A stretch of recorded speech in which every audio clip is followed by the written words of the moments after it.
Sahabat Borneo semuanya, senang banget di kesempatan pagi hari ini ada bisa kembali lagi menemani paginya Sahabat Borneo. Dan seperti yang udah dijanjikan sama Radio Borneo dari beberapa hari yang lalu bahwa kita bakal ada yang namanya talk show atau ya bisa dibilang kita lagi ada di acara yang namanya Bincang Sehat. Bincang Sehat kita ngomongin apa aja, kemarin sudah ada Adam udah kasih kisi-kisinya ya. Yang pertama kita bakal ngobrolin tentang deteksi dini gangguan jiwa. Dan yang keduanya itu juga ada bakal ngobrol-ngobrol tentang seputaran masalah epilepsi dan stigmanya. Well anyways, di kesempatan pagi hari ini I'm not alone, Adam nggak sendirian. Kalau biasanya siaran pagi itu biasanya sendirian. Tapi pagi hari ini Adam ditemenin sama Dr. Andi Darmawangsa SPKJ. Selamat pagi dok. Pagi. Kabar gimana dokter? Kabar baik. Baik, sehat dok ya? Sehat. Alhamdulillah, pastinya sehat. Oke dokter, selamat datang di Radio Borneo 89,4 FM nih dok ya. Iya. Dan seperti yang sudah, jadi dokter nanti kalau mau panggil pendengar kita namanya sahabat Borneo dok. Oke, sahabat Borneo ya. Ya, kita pakai sahabat Borneo. Dan sahabat Borneo, jadi sementara ini kita bakal ngajak semua sahabat-sahabat Borneo untuk mendengarkan nih apa yang bakal Adam sama Dr. Andi obrolin di kesempatan hari ini. Karena ini dok ya, kalau udah ngomongin masalah jiwa, rada-rada yang agak-agak gimana gitu dok ya. Kadang ngomongin masalah kejiwaannya. Dan beliau ini dokter spesialis kesehatan jiwa di Rumah Sakit Jiwa Provinsi Kalimantan Barat. Betul dok ya? Betul. Kalau saya salah, mohon maaf dok. Jadi beliau dokter spesialis kesehatan jiwa di Rumah Sakit Jiwa Provinsi Kalimantan Barat. Dan tema yang akan dibawakan pada hari ini atau pagi ini adalah tentang deteksi dini gangguan jiwa. Jadi sahabat Borneo tolong digaris besar, tolong diingatkan lagi, kita bakal ngobrolin temanya deteksi dini gangguan jiwa. Dokter Andi, ya. Sebenarnya kalau kita ngobrolin tentang gangguan jiwa nih dok ya, mengenai gangguan jiwa. Sebenarnya gangguan jiwa itu apa sih dok? Ya, jadi gini Bang Adam. Nah, sebelum kita bicara gangguannya, mungkin sahabat Borneo perlu tahu dulu definisi jiwa itu dalam perspektif medis itu seperti apa, ya kan? Oke. Jadi jiwa itu bukan sesuatu yang abstrak begitu ya, bukan sesuatu yang mistis, bukan sesuatu yang sifatnya gaib yang tidak bisa dilihat atau diobservasi. Nah, jiwa itu dalam perspektif medis sebetulnya merupakan suatu fungsi otak. Oh, fungsi otak. Fungsi otak. Iya. Jadi bisa bisa kita lihat, bisa kita observasi. Nah, itu meliputi 3 aspek. 1 pikiran, 2 perasaan, 3 perilaku. Pikiran, perasaan, perilaku. Betul. Nah, gangguannya berarti gangguan pada 3 aspek itu. Nah, jadi terganggu pikirannya, terganggu perasaannya, terganggu perilakunya. Nah, kalau pikirannya biasanya mungkin Bang Adam juga pernah dengar namanya ada kondisi demensia. Demensia. Sering saya dengar. Pikiran. Itu gangguan pikiran. Ya? Kemudian ada gangguan skizofrenia. Nah, itu juga masuk dalam domain gangguan pikiran. Kemudian kalau dalam aspek perasaan atau mood istilahnya mood. Nah, itu gangguannya biasanya namanya gangguan depresi. Pernah dengar nggak depresi? Sering dok. Nah, itu saya juga mungkin kadang-kadang pernah ngerasain apakah saya ini depresi atau tidak. Depresi. Iya. Kemudian ada namanya gangguan bipolar. Nah, itu juga lagi ngetren itu. Iya ya.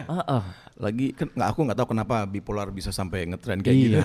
Terutama pada anak-anak remaja, dewasa muda gitu ya. Nah, banyak yang mengalami. Kemudian pada aspek berikutnya, aspek perilaku atau psikomotor. Misalnya gangguan hiperaktivitas. Hiperaktif banget. Biasanya pada anak-anak remaja begitu. Kemudian gangguan katatonik. Ini baru saya dengar dok, katatonik nih. Iya, gitu. Kurang lebih begitu kalau gangguan jiwa. Dan kalau saya tambahkan sedikit, memang kalau penderitanya itu kan kita sekarang nggak menyebutnya, kalau dulu istilahnya gila ya. Ini saya mau edukasi sedikit ke sahabat Borneo.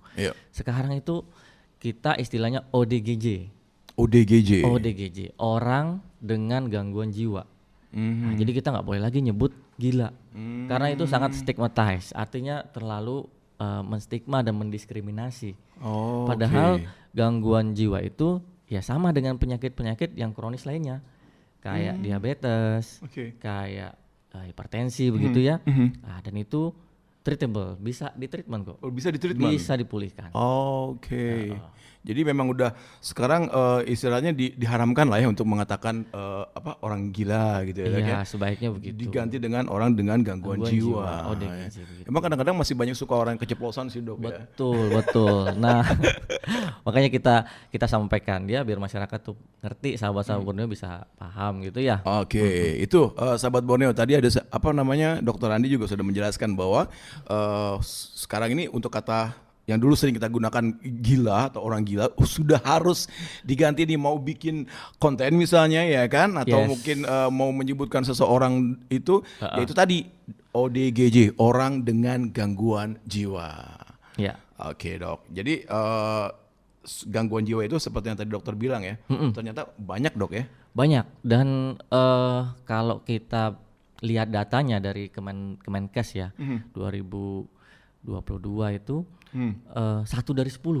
1 dari 10. Banyak kan? Banyak ya. Misalkan dari 10 orang tuh ada satu yang ngalamin dengan berbagai ini ya spektrum, artinya mungkin ya ada yang mengalami ringan, ada yang mengalami berat, tapi udah terdeteksi sebagai orang dengan gangguan jiwa.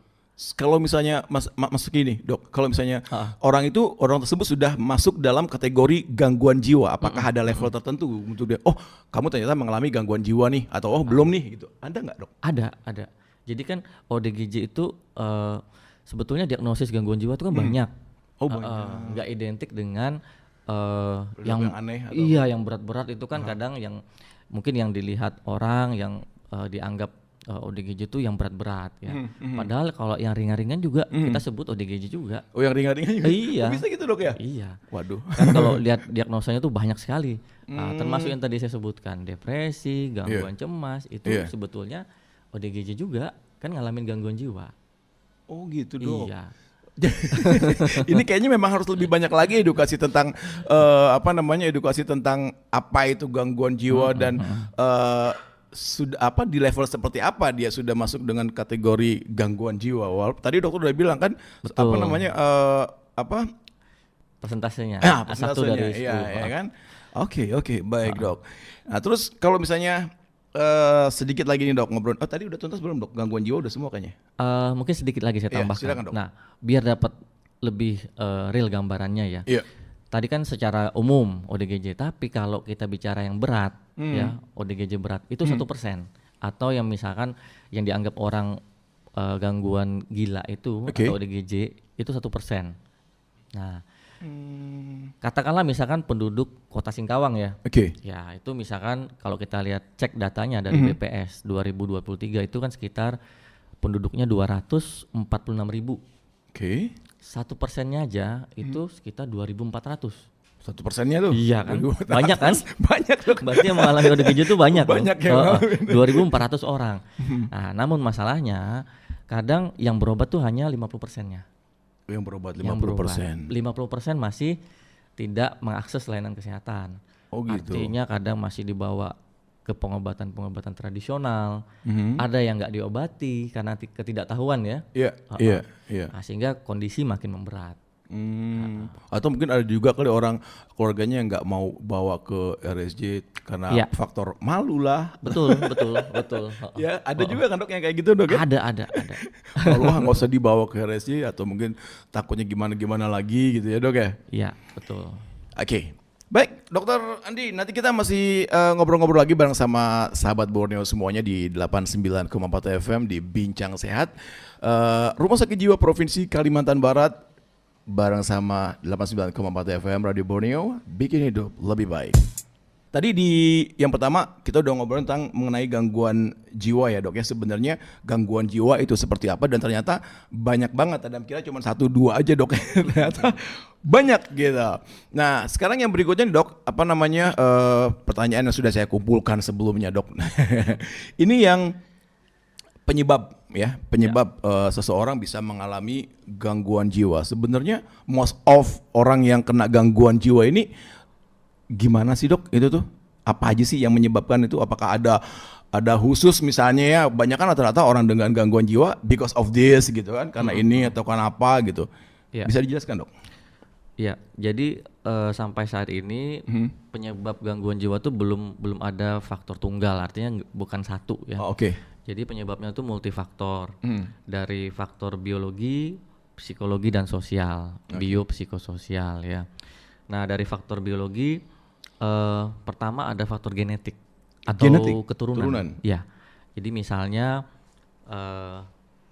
kakek, nenek gitu ya, atau orang tuanya yang mengalami gangguan jiwa, resiko ke anaknya tuh lebih besar dibanding orang yang tidak punya faktor keturunan. Oh, bisa, Dok, genetik? Ya, Besar pengaruhnya? besar. Oh. Ada pengaruhnya. Oke. Nah, kemudian dari masih faktor biologi ya. Ya. Jadi ada namanya kondisi-kondisi sewaktu dalam kandungan.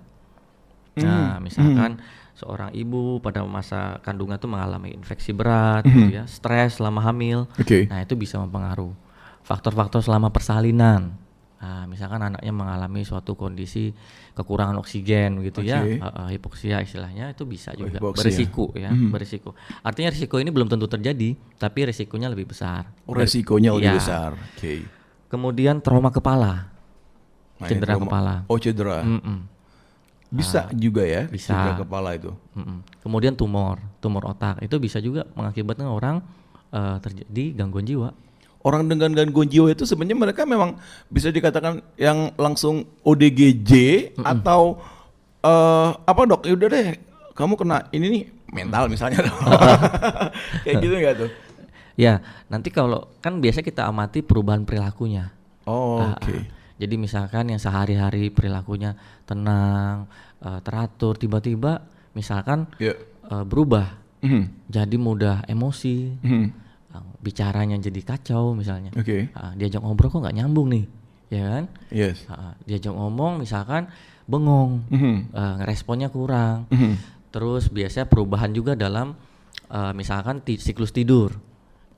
Jadi susah mau tidur, berhari-hari nggak mau tidur gitu ya.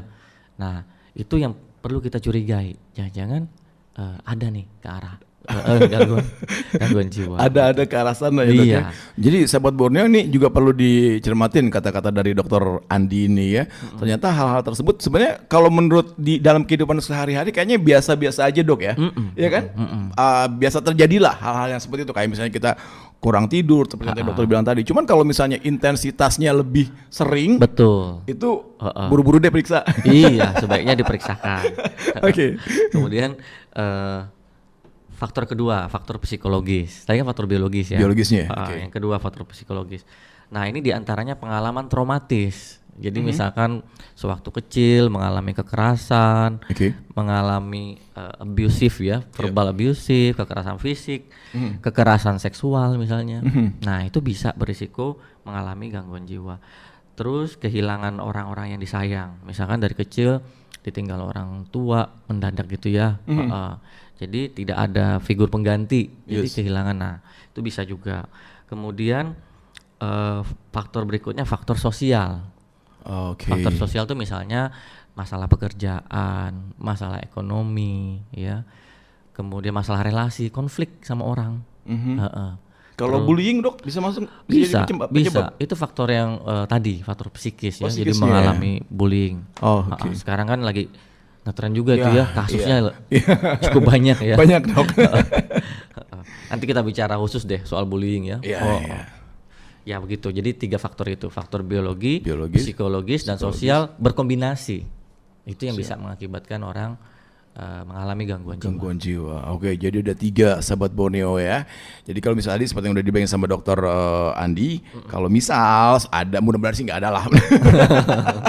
Mudah-mudahan sih nggak ada. Tapi kalau misalnya ada sedikit ngalamin hal seperti itu dan kalau kita ngerasa juga udah kadang-kadang kan kita punya ini ya, Dok ya, punya rasa sendiri, kayaknya nih ada yang beda nih sama saya nih gitu kan. Kalau misalnya udah ada gejala-gejala seperti itu, mendingan ya udah langsung aja pergi ke rumah sakit jiwa, tanyakan sama ahlinya seperti apa, kayak gimana, biar ditangani lebih awal. Itu jauh lebih bagus, Dok ya. Jauh lebih bagus. Semakin panjang durasi tidak tertangani, misalkan dari munculnya gejala terus setahun kemudian baru berobat, itu kan panjang banget.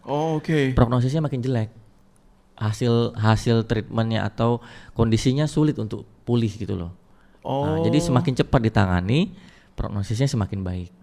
Oke. Jadi kalau misalnya dia ada yang mengalami gejala tersebut tapi cepat ditangani sama rumah sakit jiwa berobat gitu ya. Itu jadi kemungkinan untuk katakan lebih parah lagi nggak bisa di ini ya dok? Iya. Oke, that's good. Oke, dok. Kalau misalnya yang berikutnya nih, tadi kita udah ngobrol tentang apa yang menyebabkan seseorang mengalami gangguan jiwa. Kita nanti bakal ngobrol lagi nih tentang bagaimana nih penanganan dan pengobatan pada penderita gangguan jiwa. Jadi pastikan nanti Adam sama Dr. Andi masih bakal balik lagi after this commercial break. Well dok, untuk next questionnya saya mau tanya tentang ini kan tadi penyebab ya kan dok ya. Ada beberapa penyebab orang bisa menjadi ODGJ seperti itu. Nah sekarang gimana nih dok penanganan dan pengobatan pada penderita gangguan jiwa? Iya. Silakan dok. Jadi penanganan gangguan jiwa sekarang itu holistik. Artinya secara menyeluruh gitu ya. Dari aspek bio, psiko, sosial, spiritual. Secara religiosa juga kita lakukan. Ya. Nah dari aspek biologis tentu kita menggunakan obat-obatan. Nah itu banyak obat-obat sekarang dan obatnya juga udah istilahnya udah jenisnya tuh udah banyak ya. Jadi ada obat-obat antipsikotik, obat antidepresan, obat anti cemas yang bisa kita gunakan untuk menangani orang dengan gangguan jiwa. Kemudian secara psikologis ada namanya psikoterapi namanya. Terapi atau talk terapi, terapi dengan bicara gitu. Talk terapi. Iya. Nah itu kita lakukan juga untuk misalnya dalam psikoterapi suportif gitu ya. Nah untuk menguatkan mental dari pasien, untuk mengajarkan pasien bagaimana menggunakan coping yang lebih adaptif, yang lebih baik kalau menghadapi masalah, menghadapi stresor itu dilakukan, diajarkan. Kemudian dari aspek sosial ya, ada namanya rehabilitasi psikososial, itu kita punya. Nah itu nanti pasien kan dalam ODGJ itu mengalami penurunan fungsi, fungsi sosialnya menurun, fungsi kerjanya menurun, fungsi kognitifnya juga biasanya menurun. Nah itu direhabilitasi di situ. Kemudian secara religiosa spiritual juga pasien diajarkan lagi yang tentu yang udah stabil ya, untuk diikutkan kegiatan-kegiatan yang bersifat kerohanian begitu. Jadi holistik sekarang. 4 aspek itu dilakukan. 4 aspek ya dok ya? Buat penanganan itu ya dok ya. Nah terus kalau tadi saya dengar ada apa namanya, ada rehab nih dok. Betul, kita punya. Nah itu tahapan penanganannya, ada tahap rehabilitasi. Ini rehabilitasi seperti apa nih yang dimaksud sama dokter nih? Iya, jadi di RSJ Provinsi Kalimantan Barat kita punya namanya instalasi rehabilitasi psikososial. Ya, nah di situ pasien dilatih untuk social skillnya, kemudian dilatih kognitif skill dan working skill. Skill untuk bekerja disiapkan setelah pasien keluar dari rumah sakit jiwa, itu diharapkan fungsi bekerjanya tuh kembali. Tentu itu setelah melalui asesmen. Jadi pasien-pasien yang udah stabil kondisinya, yang udah nggak ngamuk, udah nggak gelisah gitu ya, udah tenang kondisinya di asesmen, nanti akan diikutkan program rehabilitasi psikososial. Nah, kita punya terapi okupasi ya, di rehabilitasi psikososial, pasien diajarin untuk tata boga. Diajarin tata boga juga dok. Bikin kue, nggak hanya bikin, tetapi diajarin juga bagaimana menghitung dan menjual. Sampai ke situnya ya. Nah, sehingga harapannya setelah pasien itu nanti keluar dari rumah sakit jiwa udah bisa pulang begitu ya. Pasien punya kemampuan itu. Karena kan di usia-usia dewasa itu kan tentu kita harus bisa produktif. Bisa menghasilkan, bisa mandiri. Paling tidak untuk memenuhi kebutuhan si pasien sendiri. Nah, kita juga punya kadang diajarkan untuk hidroponik. Bikin hidroponik, kemudian diajarkan untuk tata rias. Ada juga kita tata rias. Ada. Iya. Kemudian yang laki-laki itu diajarin untuk cuci mobil, cuci motor. Jadi skill-skill sederhana yang bisa dilakukan dan dibutuhkan di masyarakat. Oke, jadi bisa dibilang di rehabilitasi yang ada di psikososial itu apa ya, level terakhir ya untuk mereka bisa Betul. keluar ke masyarakat lagi ya, Dok ya. Sebelum pulang ikutkan untuk kegiatan itu. Nah, itu sebenarnya kalau misalnya udah nyampe ke apa, boleh dikatakan pulang nih, sudah dinyatakan pulang, berarti kan itu ada rekomendasi dari situ ya Dok ya. Betul. Dari psikososial. Nah, sementara ini sampai saat ini nih Dok, dari Rumah Sakit Jiwa Provinsi Kalimantan Barat, ini pernah ada nggak sih ngalamin misalnya nih ya, udah sehat nih, pasiennya udah sehat nih, terus mereka yang ngambil obat sendiri atau udah bisa diajak bincang-bincang pada saat mereka ngambil obat atau masih ada yang didampingi, ada nggak sih Dok? Ada. Jadi yang udah betul-betul pulih gitu ya, itu kadang udah nggak ditemani sama keluarga. Oh gitu. Dia udah punya kemampuan untuk ya udah bisa mandiri, dari dia ngambil rujukan, terus ngambil obatnya lagi sendiri sampai pulang ke rumah. Itu beberapa pasien kita udah begitu. Oke. Jadi dari RSJP Provinsi Kalimantan Barat ini benar-benar ke detail banget ya untuk menanganin masalah ODGJ-nya Dok ya. Iya. Karena tadi udah saya dengar sampai ke diajarin masalah bercocok tanam juga, ya, perkebunan, terus dan lain-lain, sampai ke masalah religinya, sampai ada nyuci motor, nyuci mobil segala.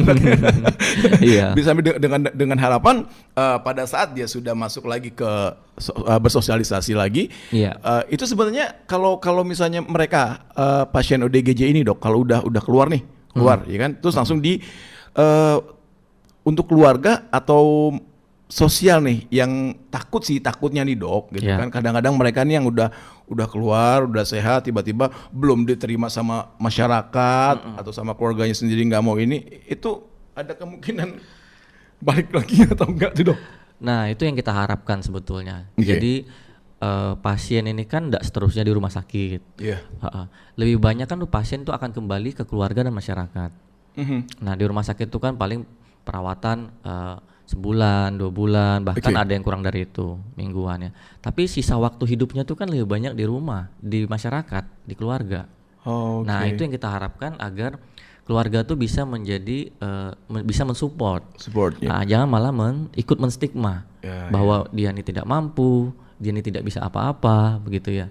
Nah, sehingga ketika sudah kita nyatakan boleh pulang, keluarga bisa welcome menerimanya lagi, menganggap pasien ini orang yang sudah pulih sama dengan orang-orang yang lain. Nah, perkara dia tetap mendapatkan obat itu hal lain, tapi paling tidak dia diberikan kesempatan untuk misalkan dilibatkan dalam aktivitas sehari-hari, kemudian diajak ngobrol. Nah, itu yang sering juga kita temui ketika pasien-pasien udah dibolehkan pulang, nggak diajak ngobrol sama keluarga.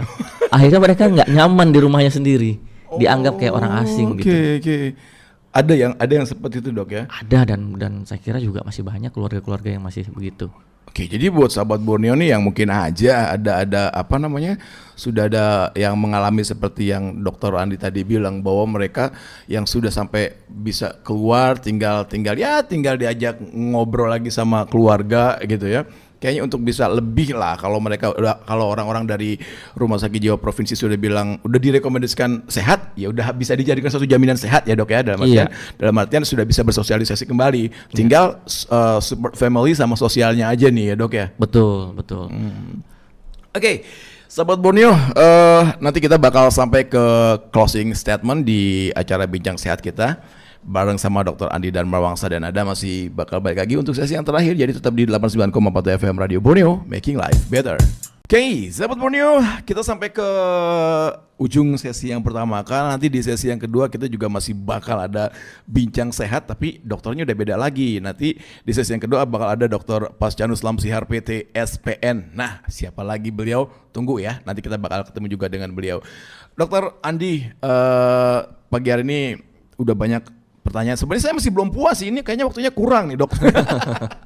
Untuk kita ngobrol tentang kesehatan jiwa atau apa namanya, deteksi dini gangguan jiwa, ini kayaknya masih agak-agak kurang lah buat 30 menit.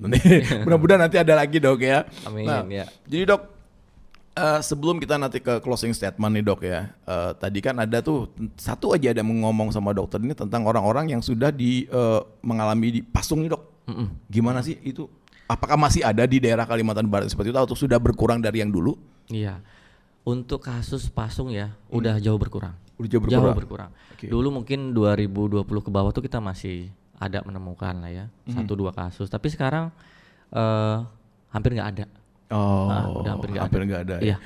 Berarti mereka sudah mulai mengerti ya dok ya? Sudah mengerti. Dan kalau menurut kacamata dokter sendiri, untuk dengan cara memasung pasien dengan gangguan jiwa itu bukan satu hal yang bagus? Bukan lagi nggak bagus. Sekarang justru kalau masung itu malah bisa dipidana. Oh, pidana dok? Iya. Nggak boleh. Udah ada ininya, udah ada hukumnya ya? Nggak boleh kita memasung manusia kan. Ada kan banyak melanggar hak-haknya tentu. Yes. Sebagai melanggar HAM lah ya itu. Oke. Nggak boleh. Ini baru ada mendengar dok. Jadi buat sahabat Borneo, ini kayaknya udah untuk lebih lebih hati-hati lagi lah. Kalau memang ada saudara atau siapapun itu, teman atau sahabat yang sudah mengalami gangguan mental, mendingan buru-buru diperiksakan ke rumah sakit jiwa provinsi yang terdekat di kota Anda misalnya. Dan untuk masalah pasung ini lebih baik sudah tiadakan yang namanya pasung ini ya. Jangan ada lagi yang seperti itu. Ya. Oke, dokter, saya boleh minta closing statement nih dari dokter, pesan-pesan yang untuk disampaikan ke sahabat Borneo semua tentang deteksi dini gangguan jiwa. Silakan dok. Baik, yang pertama bahwa kesehatan jiwa itu sangat penting ya untuk kita jaga, kita upayakan gitu ya, dan kita deteksi. Karena tidak ada kesehatan tanpa kesehatan jiwa.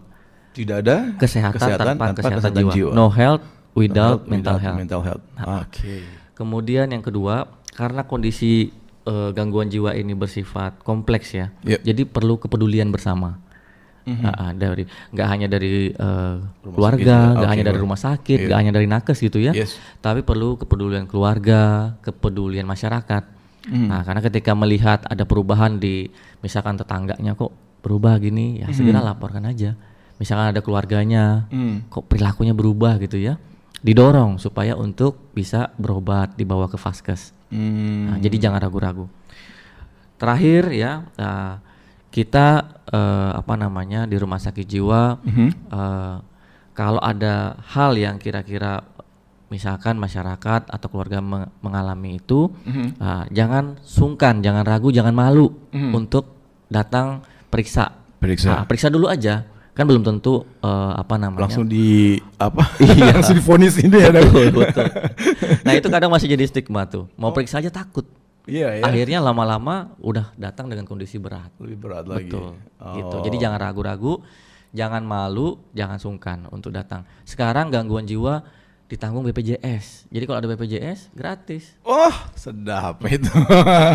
Jadi sahabat Borneo udah nggak ada alasan lagi lah ya. Apalagi tadi Dokter Andi juga udah bilang bahwa kita nggak perlu malu lagi, nggak perlu takut lagi untuk memeriksakan diri kita kalau memang tadi sudah ada gangguan tadi ngalami gangguan. Betul. Ya. Nggak usah ragu-ragu lagi nih untuk datang ke Rumah Sakit Jiwa Provinsi Kalimantan Barat. Ya datang aja ke sana, nanti bisa ketemu sama Dokter Andi. Oke, Dokter Andi terima kasih buat waktunya ya. Sama-sama. Sehat selalu, ya. Dokter. Mudah-mudahan nanti kita bisa ketemu di lain waktu. Siap. Oke. Sahabat Borneo, dan demikian tadi obrolan kita bareng sama bincang-bincang saya kita bareng sama Dr. Andi Darmawangsa SPKJ, dokter spesialis kesehatan jiwa di Rumah Sakit Jiwa Provinsi Kalimantan Barat. Jadi buat sahabat Borneo semuanya nggak usah takut-takut lagi, nggak usah malu-malu lagi. Kalau orang sini bilang ame supe-supe boh, jadi periksakan aja. Bukan nggak mungkin, belum tentu langsung divonis, wah Anda ODGJ, tidak seperti itu. Tapi ada tahapan-tahapannya. Oke.